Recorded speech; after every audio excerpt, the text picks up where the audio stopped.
हैं। जंतर मंतर विरोध प्रदर्शन से जुड़ा मामला अब सुप्रीम कोर्ट पहुंच गया है। जी हां, प्रदर्शन के दौरान हुई घटनाओं की जांच के लिए सुप्रीम कोर्ट ने जिस हाई पावर कमेटी का गठन किया था, अब उसी कमेटी की संरचना पर सवाल उठ गए हैं। कमेटी के पुनर्गठन की मांग को लेकर सुप्रीम कोर्ट में याचिका दाखिल की गई। दरअसल जंतर मंतर प्रदर्शन के दौरान पुलिस कार्यवाही प्रदर्शनकारियों के साथ कथित जाति और हिंसा समेत कई आरोप लगाए गए थे। इन्हीं घटनाओं की निष्पक्ष जांच के लिए सुप्रीम कोर्ट ने 5 सदस्यीय हाई पावर कमेटी बनाई थी। इस कमेटी की अध्यक्षता सुप्रीम कोर्ट के पूर्व जज जस्टिस आर सुभाष रेड्डी कर रहे थे, लेकिन अब याचिकाकर्ताओं ने कमेटी के कुछ सदस्यों की निष्पक्षता को लेकर सवाल उठा दिए हैं।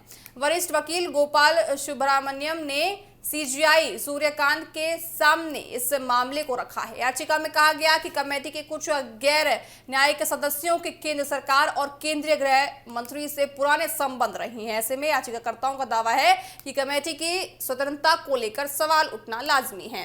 हालांकि याचिका में किसी सदस्य की व्यक्तिगत ईमानदारी पर सीधे सवाल नहीं किया गया है। उन्होंने सिर्फ ये बताया है कि उनके संबंध मुख्यमंत्री से यहाँ पे यानी कि केंद्र सरकार से हैं, गृह मंत्री से संबंध है, यानी कि साफ तौर से जो ऊपर बैठे सभी लोग हैं उनसे उनके संबंध है, इसलिए ये जांच सही नहीं कर रहे हैं। मुख्य आपत्ति कैबिनेट की संरचना और उसकी स्वतंत्रता को लेकर है।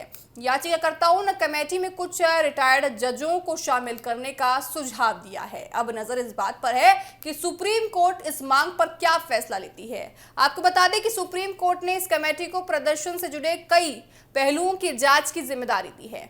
इसमें पुलिस द्वारा जरूरत से ज्यादा बल प्रयोग के आरोप, प्रदर्शनकारियों की तरफ से हुई हिंसा, महिला प्रदर्शनकारियों के साथ कथित उत्पीड़न और छेड़छाड़ जैसे गंभीर आरोप भी शामिल है। कमेटी को जरूरत पड़ने पर घायलों के लिए अग्रिम मुआवजे से जुड़े मामले को भी देखने को कहा गया है। कोर्ट ने जांच को पारदर्शी बनाने के लिए घटना से जुड़े सीसीटीवी फुटेज, ड्रोन फुटेज और बॉडी कैमरे रिकॉर्डिंग और वायरलेस तमाम जानकारी देने की बात की गई है। साथ ही महिला प्रदर्शनकारियों से जुड़े मामलों की प्राथमिकता के आधार पर जांच के निर्देश दिए गए हैं। यानी जंतर मंतर प्रदर्शन का मामला अब सिर्फ पुलिस कार्रवाई की जांच तक सीमित नहीं है। जांच करने वाली कमेटी की निष्पक्षता पर उठ रहे सवालों ने मामलों को एक नया मोड़ दे दिया है। अब देखना यह होगा कि सुप्रीम कोर्ट कमेटी के पुनर्गठन की मांग को स्वीकार करता है या मौजूदा कमेटी की जांच की जाती है। यानी कि देखिए, याचिकाकर्ताओं ने साफ तौर से कहा है कि जो